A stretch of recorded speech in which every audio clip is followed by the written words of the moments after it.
The rain pounded relentlessly on the cracked pavement of Central Park as 12-year-old Daisy clutched her soaked backpack, her family's screams still echoing in her ears. "You're no daughter of ours." Shivering under the dim street lamp, she whispered to the empty night. "Why can't I just love who I love?" And then a shadow fell over her. A woman in a crisp coat, umbrella in hand, whose voice cut through the storm like a lifeline. "Child, you're not alone anymore." Daisy's world had shattered in an instant. It was a crisp autumn evening in their modest Brooklyn brownstone when her parents discovered the note. A childish confession scribbled in pink marker to her best friend Lily, admitting her crush on the girl next door. "We raised you better than this abomination," her father bellowed, his face twisted in rage, while her mother sobbed into her hands, refusing to meet Daisy's pleading eyes. By midnight, she was out on the street with nothing but a backpack stuffed with clothes, a few dollars from her piggy bank, and a heart full of confusion and betrayal. She wandered aimlessly through the city that never sleeps, the neon lights of Times Square blurring through her tears. New York was a beast of a place for a kid alone, honking taxis, crowds shoving past without a glance, the chills seeping into her bones. Daisy found refuge on a bench in Central Park, the famous Bethesda terrace looming like a distant dream. She curled up, pulling her knees to her chest, wondering if this was how her life ended. Forgotten, unwanted, because she felt butterflies for girls instead of boys. That's when Delilah appeared.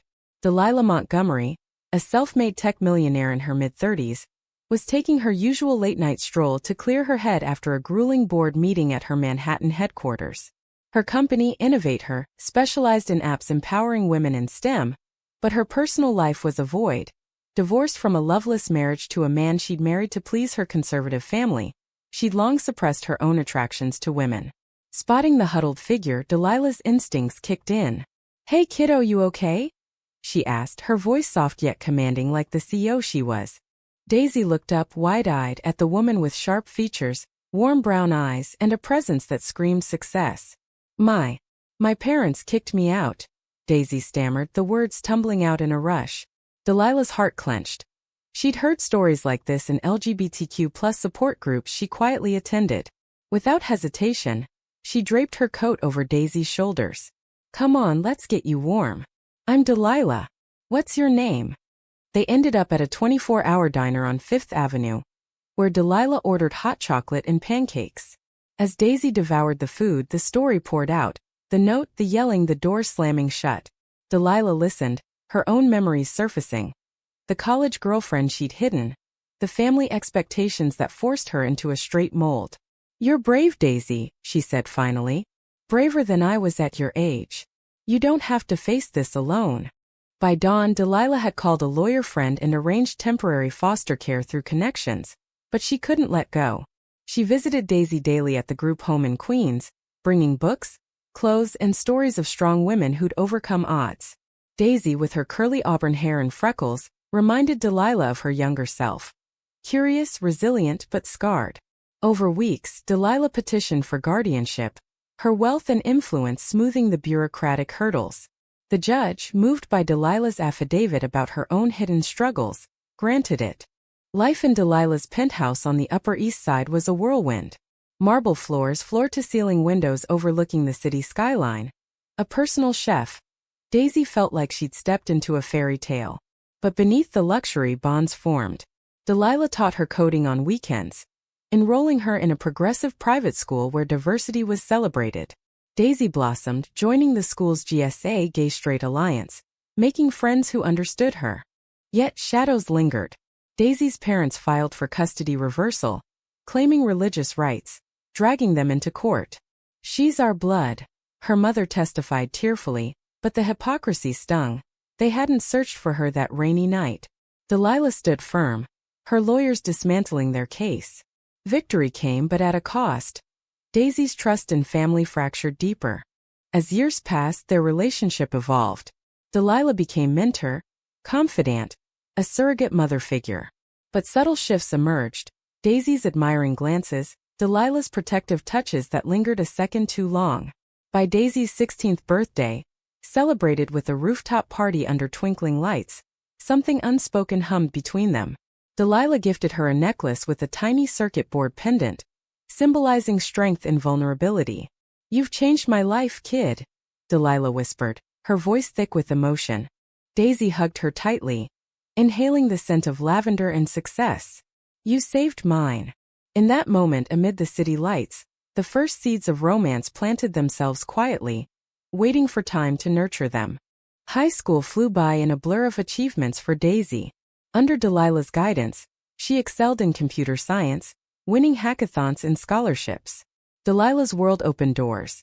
Internships at Innovate Her, trips to Silicon Valley conferences where Daisy met queer icons in tech. But adolescence brought storms. Daisy dated a girl from school, Sarah, a fiery artist with tattoos and dreams of Broadway. Their romance was puppy love, stolen kisses in Central Park, late-night texts. But it ended in heartbreak when Sarah cheated with a boy, claiming confusion. Daisy came home sobbing, collapsing into Delilah's arms on the leather couch.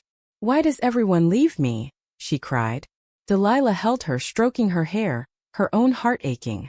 She'd been there, the pain of unrequited loves, the societal pressure. "Not everyone, Daisy. I'm here. Always."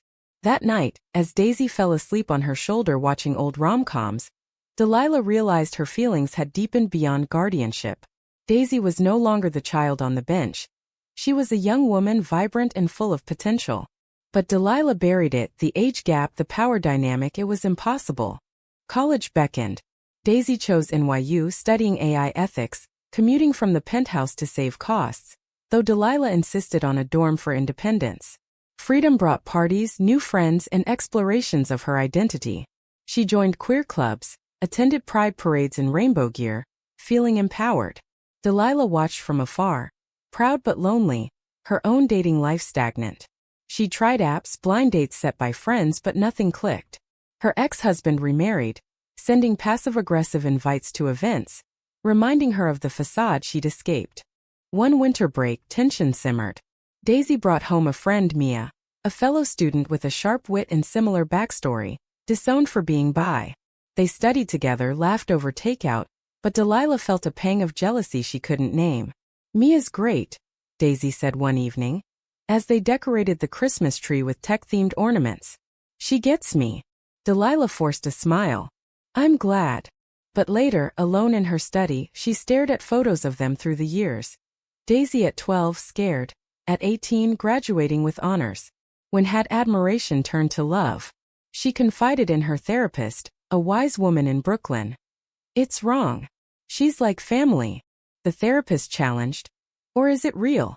Love doesn't follow rules."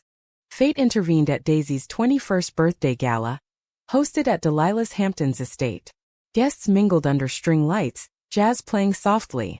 Daisy, in a flowing emerald dress, pulled Delilah aside to the beach. Waves crashed as she confessed. "Delilah, you've been my rock. But lately, I see you differently. As a woman, not just my savior." Delilah's breath caught. "Daisy, I." Words failed, but their eyes locked, and in that charged silence, lips met tentatively. It was soft, electric. A kiss born of years of unspoken longing. They pulled back, hearts racing. "This could ruin everything," Delilah whispered. "But it could be everything," Daisy replied, her voice steady. Their romance bloomed in secret, navigating complexities. Dates disguised as mentor outings. Museum visits, Broadway shows. Delilah taught Daisy business acumen. Daisy reminded Delilah to live beyond work. Intimacy was emotional. Deep conversations, shared dreams, respecting boundaries as Daisy finished school. But betrayal lurked. Daisy's biological mother, reformed through therapy, reached out via social media. "I miss you. I've changed." Skeptical but hopeful, Daisy met her in a coffee shop in Brooklyn. Tears flowed, apologies poured. "Your father left me. I see now how wrong we were." Daisy forgave tentatively, introducing her to Delilah over dinner. Harmony seemed possible until the leak. An anonymous tip to tabloids. Tech mogul's scandalous affair with Ward. Photos surfaced, stolen moments. Daisy's estranged father, bitter from divorce, had hired a PI for revenge. Headlines screamed, "From rescue to romance. Exploitation or love?" The world exploded. Delilah's board questioned her judgment. Stocks dipped. Daisy faced campus whispers, friends distancing. How could you? Her mother accused, revealing she'd shared details with the father unwittingly. Double betrayal stung. In the chaos they clung together. We fight this, Delilah said, lawyering up. Public statements emphasized consent. Love's timeline post-guardianship. Support poured from LGBTQ+ communities, turning tide. Yet doubt crept. Daisy questioned. Was I groomed? Delilah devastated. I'd die before hurting you. The scandal's aftermath was a crucible, forging their bond or threatening to break it. Delilah stepped down temporarily as CEO, focusing on damage control. They retreated to a cabin in the Adirondacks, snow blanketing the world in quiet. Long walks by frozen lakes, honest talks by the fire. I fell for you organically, Delilah insisted, when you were an adult choosing your path. Daisy searched her soul. Memories replayed. Delilah's unwavering support, never crossing lines. I believe you. I love you. Reconciliation deepened their connection. Romantic picnics, stargazing, plans for a future. Back in the city, resilience shone. Daisy graduated magna cum laude, launching a nonprofit app for queer youth in crisis, inspired by her story. Delilah mentored, their relationship now public and celebrated in progressive circles. They attended galas hand in hand, symbols of hope. But old wounds festered. Daisy's father escalated, suing for defamation, dragging skeletons out. Courtrooms in Manhattan became battlegrounds. Testimonies revealed his abuse, verbal tirades, hidden bigotry. Daisy's mother testified against him. I enabled it. I'm sorry. The case collapsed, but exhaustion mounted. In a twist, Delilah's ex-husband resurfaced, offering alliance. I knew you were gay. Let's bury the hatchet. Skeptical, they met in a neutral cafe. He confessed regrets, wishing her happiness. A small piece. As spring bloomed, so did joy. They traveled to San Francisco for Pride, marching with banners. Love wins. Daisy proposed on the Golden Gate Bridge at sunset, a simple ring engraved from bench to forever. Delilah accepted tearfully. Happiness was short-lived. Delilah's health scare. A routine check revealing a lump. Breast cancer stage 2. Why now? Daisy wailed in the sterile hospital room. Delilah ever strong. We've beaten worse. Together. Chemotherapy sessions in upscale clinics. Daisy by her side, holding hands through nausea. Friends rallied, queer networks providing meals support. Daisy's nonprofit thrived, channeling pain into purpose. In quiet moments, emotions raw. I can't lose you, Daisy confessed. Delilah. You won't. This is our story, drama and all. Recovery came slowly. Remission announced on a sunny day in Central Park, the same bench where it began. They sat, reflecting. From rejection to this, Daisy mused. Their love, tested by fire, emerged stronger. Weddings planned. An intimate ceremony in the Hamptons, vows echoing resilience. Yet drama lingered. A former employee, jealous of Delilah's comeback, leaked internal emails twisting facts. Media frenzy reignited. Power imbalance in lesbian power couple? They countered with a joint memoir pitch, turning narrative control. Publishers bid wars. Advances funded queer scholarships. Through it, humanity prevailed. Daisy's forgiveness extended to her mother, rebuilding bridges. Family dinners, awkward but healing. Delilah, post-cancer, reevaluated life. Retire? Travel. Daisy suggested Europe, Paris walks, Italian villas. Dreams materialized. A year post-remission, they eloped in Vermont's rolling hills, surrounded by chosen family. Vows. In sickness and scandal, I choose you. Back home, they fostered a queer teen paying forward. Life's rhythm. Work, love, advocacy. But fate's final twist. Daisy's pregnancy announcement via surrogate. Our family, she beamed. Delilah overjoyed. From one lost girl to this. Parenthood brought new depths.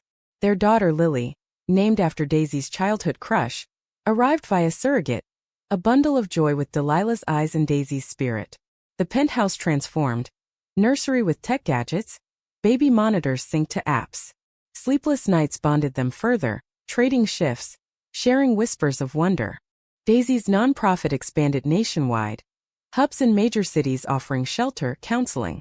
Delilah invested, her company pivoting to social impact tech. Together they lobbied in D.C. for LGBTQ+ rights, testifying before Congress. Our story is one of many. Protect the vulnerable. Challenges persisted. Lily's first birthday coincided with a backlash wave. Conservative groups targeting their visibility. Protests outside events, online trolls. Unfit parents, headlines sneered. Delilah shielded but Daisy confronted. A TED Talk viral. From abandon to advocate. Love's true power. Applause thundered, support surged. Personal betrayals hit harder. Mia, Daisy's old college friend, resurfaced envious. You have it all, she accused in a heated call, leaking private chats to stir drama. Trust shattered, but they forgave. Mia sought help mending fences. Aging brought reflection. Delilah, now 50s, gray streaks elegant, mentored Daisy in leadership. Daisy, 30s, balanced career and motherhood. Lily grew curious. How did you meet Mommy? Storytime became ritual. On a rainy bench, your mama Delilah saved me. Romance endured. Anniversary getaways to Napa vineyards. Slow dances in the kitchen. Passion emotional, rooted in history. Climax brewed subtly. Delilah's cancer returned aggressive. Round 2. She joked weakly in the oncologist's office. Daisy crumbled privately, strong publicly. Treatment grueling. Surgeries, radiation. Lily, now 5, drew cards. Get well, mama. Community enveloped. Fundraisers, vigils. Daisy's mother stepped up, babysitting, atoning. In hospital quiet, confessions. If I go, know you were my greatest adventure, Delilah said. Daisy. You're not going. Fight. Miracle. Experimental trial, Delilah's company funding research. Remission again. Post-crisis they downsized. Moved to a cozy Connecticut home, gardens blooming. Semi-retirement. Writing, speaking. Lily thrived in inclusive schools, proud of her moms. Humanities arc. Daisy's father, dying alone, sent a letter. Forgive me. She visited hospice, closure granted. I forgive, she whispered. Their story inspired films, books. Awards piled. Human rights campaign honors. In twilight years, contentment. Grandchildren via Lily's future family. Legacy. Love's triumph over adversity. As decades unfolded, their narrative became legend in queer circles. A testament to resilience. Daisy, now a renowned activist in her 50s, led global initiatives, her app saving countless lives. Delilah, 60s, authored bestsellers on ethical tech, her cancer battles fueling advocacy. Lily, adult, followed paths. Engineer like Delilah, compassionate like Daisy. Her wedding, a joyous affair in Brooklyn Botanical Gardens, saw her mom's beaming dancing under fairy lights. Reflecting on origins, they returned to Central Park yearly. The bench, now plaque-adorned. In memory of lost youth. Love finds a way. One autumn eve, as leaves swirled, Delilah turned to Daisy. From that rainy night to this, worth every tear. Daisy squeezed her hand. Everyone. Aging gracefully, health EPS tested bonds. Delilah's final illness, heart condition, came gently. Hospice at home, surrounded by family. My love, she breathed to Daisy. You were my redemption. Daisy held her. And you mine. Delilah passed peacefully, legacy enduring. Funeral thousands, tributes pouring. Daisy grieved profoundly but purpose sustained. She continued work, honoring Delilah through foundations. In solitude she wrote their story. Bench of Beginnings. A memoir of drama, betrayal, romance, humanity. Conclusion poignant. Love's power to heal, even in loss. Daisy's final years. Mentoring youth, park bench visits, whispering to the wind. Thank you. Enduring message. From rejection's depths, compassion blooms. Their tale, personal yet universal, inspired generations. In America's tapestry their thread wove hope. Proof that love in all forms prevails.